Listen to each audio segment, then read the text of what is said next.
мне было, наверное, лет 8-10. Я обучал же ребят и готовил на Наурыз к скачкам.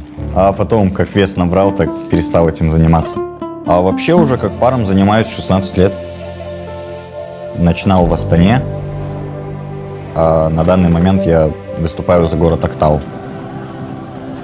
Играю на позиции нападающего. Моя цель — поднимать козла и забивать голы. Ну, как в футболе. Месси, Роналдо.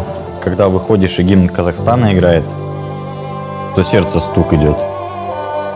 Когда народ кричит «Казахстан, Казахстан», у тебя в груди прям адреналин. Ну, охота себя хорошо показать, хорошо выступить.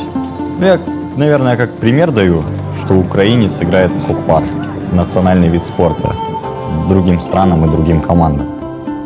Казахский язык я понимаю.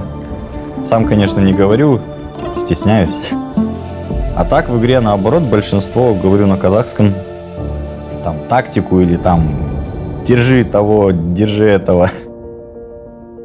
Несколько раз я даже был назван лучшим игроком Казахстана. На чемпионате мира был лучшим игроком. Счастье для меня — это дом, это моя семья. Дома толком не бываешь, постоянно в разъездах, на сборах, там, на играх. И хочется, конечно, почаще домой приезжать. Находиться с семьей, с детьми. Ну, хотелось бы, конечно, чтобы они тоже с малых лет занимались спортом. Да, конечно, бывает такое, что и травмы есть свои. Все, конечно, сказывается.